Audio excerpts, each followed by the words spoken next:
Alors, mes amis, nous sommes pas très loin du fleuve, comme vous le voyez. On aurait aimé pouvoir s'approcher de ce fleuve, mais aujourd'hui, le vent nous empêche d'y être trop à proximité. Nous sommes dans un lieu qui s'appelle Cap Tourmente et je pense que le tourment se fait bien entendre.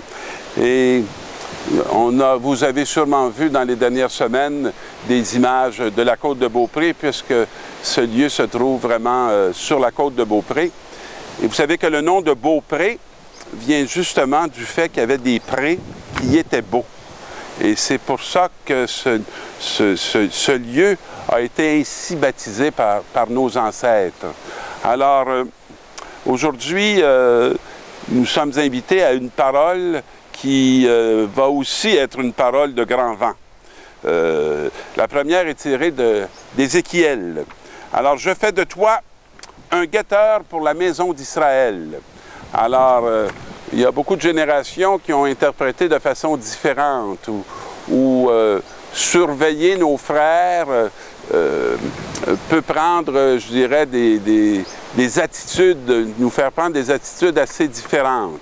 Mais le Seigneur est assez clair dans ce qu'il dit à Israël, à Ézéchiel, et non pas à Israël. Lorsque tu entendras une parole de ma bouche, tu les avertiras de ma part. Alors, il y a une responsabilité qui est communiquée à notre ami Ézéchiel. Et lorsqu'il entend une parole pour ses frères, il est appelé à aller le leur communiquer. Si je dis au méchant, tu vas mourir et que tu ne l'avertisses pas, si tu ne lui dis pas d'abandonner sa conduite mauvaise, lui, le méchant, mourra de son péché. Et c'est intéressant pour ceci pour moi. C'est pas un appel au contrôle. C'est pas un appel à les maîtriser. C'est un appel à les communiquer et à se retirer de la présence pour que le frère éclairé puisse décider et choisir s'il acceptera de recevoir ou non. Et ce qu'il dit à notre ami Ézéchiel, si tu ne le fais pas, je demanderai compte de son sang.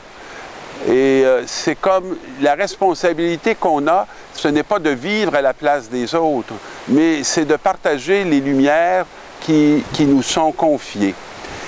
Et il dit, si tu le fais et au contraire, il ne change pas, lui mourra de son péché, mais toi, tu auras la vie sauve.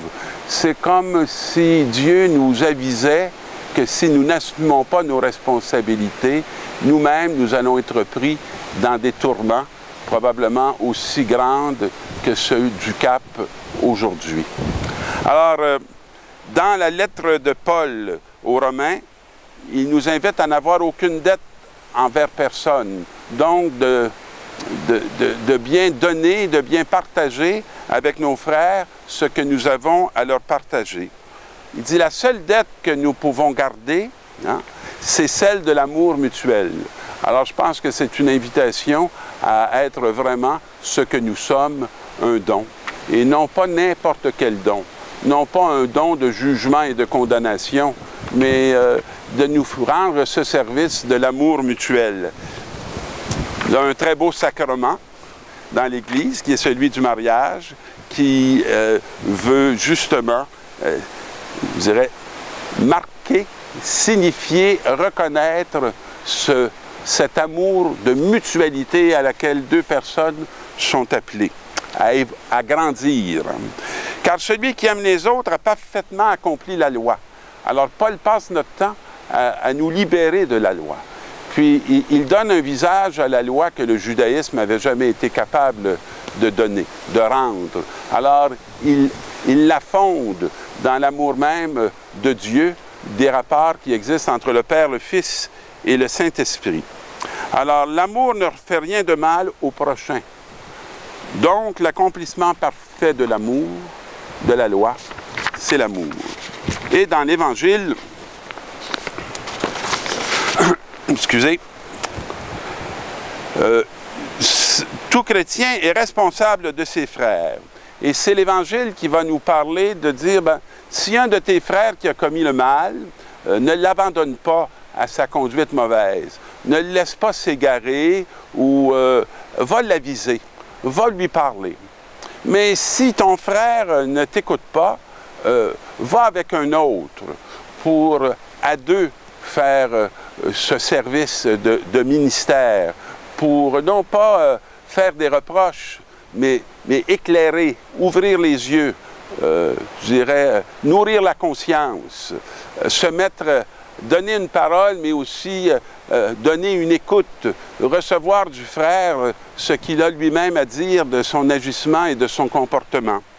Puis s'il refuse de vous écouter, alors dis-le à l'Église, alors qui, par son autorité, pourra l'interpeller pour qu'il passe de la mort à la vie. Et si tout ce que vous aurez lié sur la terre, hein, c'est cette belle parole de lier et de délier, alors c'est une vocation extraordinaire. L'Église a vocation d'alliance, de lier l'humanité avec Dieu, de délier l'humanité de ce qui est morbide, de ce qui est mortel. Alors, encore une fois, dans ce beau ministère qui est le tien, alors si le frère ne se transforme pas, alors que l'Église puisse prier pour ce frère, que l'Église puisse elle-même se dépouiller, qu'elle fasse ce ministère d'amour qui n'est pas un ministère de jugement mais de condamnation, mais un ministère de désir de salut. Alors, nous sommes appelés et entraînés pour ce ministère, que cette parole aujourd'hui puisse nous donner le goût de pouvoir nous y engager. Pendant que je vous parlais, probablement que vous avez entendu beaucoup de chants d'oiseaux. Alors, c'est le mien qui n'est pas très loin, qui entend ma voix, mais qui ne me voit pas. Et son nom est Deo Gratias. Alors, ce qui veut dire « Nous rendons grâce à Dieu ». Je vous souhaite de rendre grâce à Dieu tout au long de la semaine par des cris inexprimables comme il vient de nous le faire. Bonne semaine, mes amis.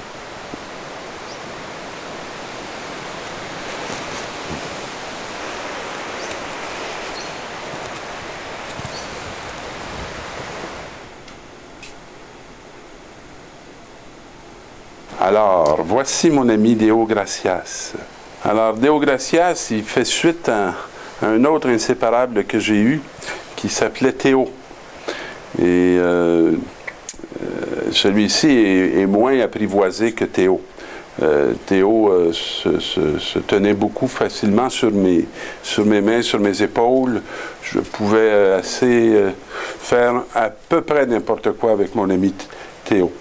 Alors celui-ci a eu une histoire un peu plus compliquée à ses débuts. Mais alors il cohabite à la maison avec beaucoup d'autres animaux parce que j'aime bien les animaux. Alors il est habitué d'être entouré de chats, habitué d'être entouré de chiens. Il est en train de développer des rapports, des comportements et des attitudes pour rester dans la sérénité. Mais disons que on doit avoir une bonne vigilance parce que les chats aiment bien les oiseaux et probablement pas pour les raisons pour lesquelles on désirerait qu'ils les aiment. Alors je l'ai amené celui-ci dans cette semaine parce que c'est assez facile à transporter et à s'occuper. Alors, quand il entend ma voix facilement là, et qu'il ne me voit pas, il se met à appeler à son tour pour que je puisse apparaître.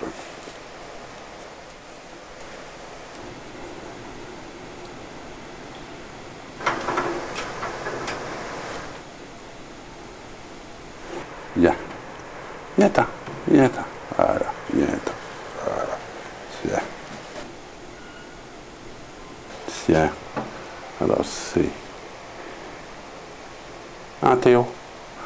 Deo Gratias? Bah oui, bah oui, bah oui, bah oui. Qu'est-ce qu'on est en train de faire?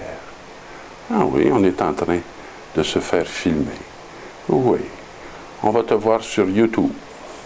Il y a beaucoup de gens qui vont te connaître. Qu'est-ce que tu en penses? Ouais, ça a de l'allure? Tu es prête à ça? Oui.